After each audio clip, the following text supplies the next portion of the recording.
Hello guys! Welcome sa aking walang kwentang channel. So, nandito na naman tayo para sa panibagong video. Ngayon guys, ito, ang pinaka-video natin ngayon ay yung pag-claim ng rebate ng 2.5 na wings. Biruin nyo, tagal na natin naglalaro, pero ngayon pa lang tayo mag-claim ng ating 2.5 wing. Although, iba syempre hindi pa rin nakakapag-claim. Pero ito, na-claim na natin siya ngayon. Almost 6 months or 7 months natin na paglalaro ng MU Monarch. Pero alam nyo ba, may problema dito sa aking pagta-top up. Lagi siyang ganito guys ha. Biruin mo to, ilang beses na or ilang mga ways para tayo ay mag-top up. GCash, yung bank, 7-Eleven natin, pati yung smart natin. Ilang bangko na ata yung ating ginawa. Kaso ang problema, after weeks or months, laging parang may decline or error na nangyayari dito. Ito lang recently, kaya hindi ako napag-top up agad dahil yung daily natin kasi kinukuha nga natin via daily yung ating rebate. Doon sa hindi ko siya nakuha agad dahil nag-error yung sa 7-Eleven ko. Naglalakad ako kanina tapos nag-error siya nung nandun na ako na mag-top up. So ayun, kukuhain na natin siya ngayon dahil balak na nating mag-change class baka bukas or mamayang gabi mag-change class na tayo ng summoner. Dahil tayo ay 590 na, so hindi lang ako makapag-change class ngayon dahil syempre busy tayo mamaya at gusto nating subukan yung kung kakayanin ba ng character natin na na dun sa 550 map na Xiaomi. Kasi wala pa tayo masyadong gamit hindi pa tayo full option doon. Tapos kung makikita nyo dito guys, wala akong fluorides. Naubos yung fluorides natin kasi binenta natin siya kasi balak kong magpalit ng wings. No, kaya tayo wala na tayong ice fluoride, binenta na natin siya. So kung makikita nyo yung aking jazz, parang 3,000 tapos meron akong MUC na 3 million higit. So, yun yung bala kasi natin. Yun yung ginagawa natin guys, kung mapapansin nyo. Dahil nga free to play tayo, yung mga naiipon natin, minsan binibenta na natin, yung mga nalulot natin, binibenta natin, para yung mga magagastos lang talaga natin dito is purely na daily lang ang ma-expense natin dito. Unlike sa iba, syempre, na although mas malakas sila, ay, yan, quick-claim na natin. Yan yung 2.5 wing na $710. So, gusto rin natin ma-unlock yung iba. Tignan natin kung ano yung mga pwede pa na ma-claim dyan kung sakali after natin ma-claim yung iba. Muruin mo to, yung third wing, siya $2,140. So, ang laki niyan, napakalayo niyan. Biruin mo nun, nung ako ay nag-craft ng third wing, halos kauna-unahan tayo sa server natin na nag-craft ng third wing. Kaya ang pangit ng wing natin, biruin mo, kauna-unahan ka tapos yung pa yung na-craft mong wing, parang 2.6 na wing lang. So, yung wing pala natin, hindi ko alam kung anong gagawin natin dyan.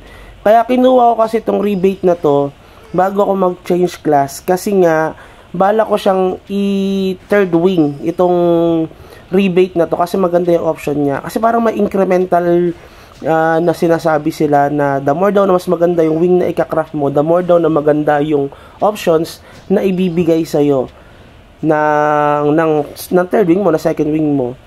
Ito, mag-change class tayo, yung 3,000 na jazz. Yan yung gagamitin natin para pag-change class. Tapos, meron din dito, yun yung iniisip ko, kung yung third wing ko ba ngayon sa wizard, ay i-recast ko siya.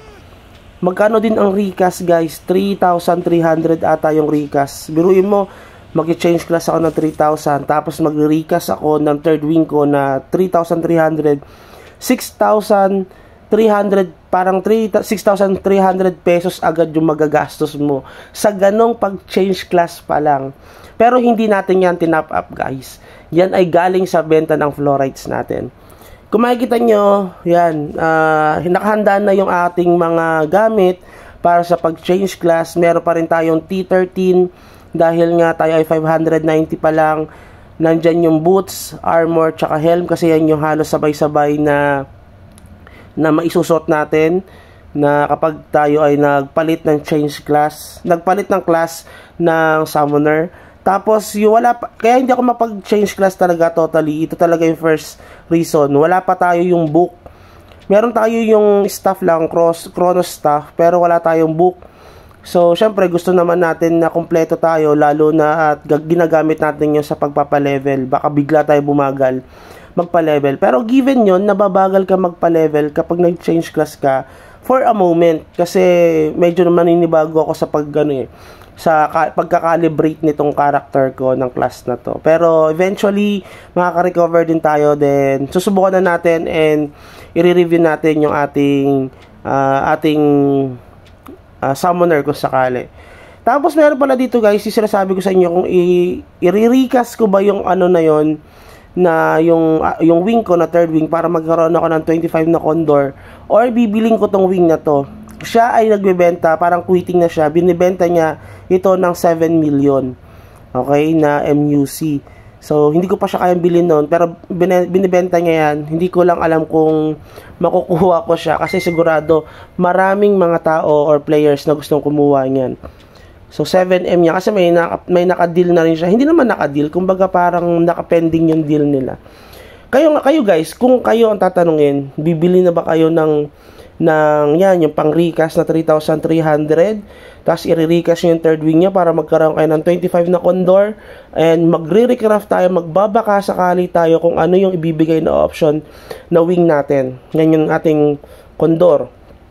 Or, mag-iipon tayo ng panibagong MUC, although kunti na lang naman ang kailangan, parang 4M na lang or 3M na lang ang kailangan, para tayo ay para makabili tayo ng medyo magandang wings at sure na option naman na yung wing na gagamitin natin. Pero syempre dahil BK wing yun, kung sakaling yun ang bibili natin, isa sa i-consider mo yung pagpapalit, pag-change ng iyong wing. Dahil nga meron tayong wing na pag-change parang almost 3,000 din yun.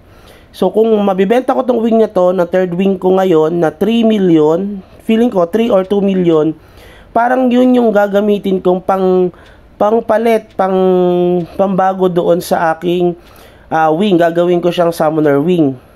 So yun yung mga balak natin na gawin. Yun yung mga pinag-iisip natin. Hindi lang ako makapag-focus dahil katatapos lang ng semifinals ng mga estudyante natin. Kaka-encode ko lang ng grades at ngayon lang tayo talaga nagkaroon ng oras. Laging madaling araw lang talaga halos. So yun guys ang mga update sa character natin. Itong class na to, medyo naawa talaga ako sa class na sa character ko. Bruin mo, naubos yung fluorides ko. Mag-ilan na lang yung naging attack ko. Halos hindi na sila nagkakalayo ng attack at saka ng defense ko. Dati ang taas ng layo ng pagitan yan. But then, it is part of the game na kapag nag-change class ka or nagbago ka, talagang medyo manghihina ka talaga. Ewan ko nga sa akin, ganun yung nararamdaman ko palagi eh. So, yun ang gusto natin gawin ngayon. At kaya hindi ako talaga nagtatap masyado nga, sabi ko nga sa inyo, para ito sa mga magkakaroon ng reference para sa mga players na hindi naman gustong gumastos ng gumastos. Advantage nyo kapag gagastos kayo kasi nga mas lalakas kayo. Pero kung hindi kayo ganun kagastos tulad nung sa atin na yung binabawasan natin yung margin of error na yung sa free to play, syempre hindi naman talaga pure free to play ito, meron pa rin tayong top up, ay at least kahit pa paano mabawasan yung margin of error. So yun lang siguro guys, and sana nag-enjoy kayo. Have a good day, bye bye. Ay, hintayin nyo pala yung part 2 ng pag-change class natin. Bye bye ulit, thank you.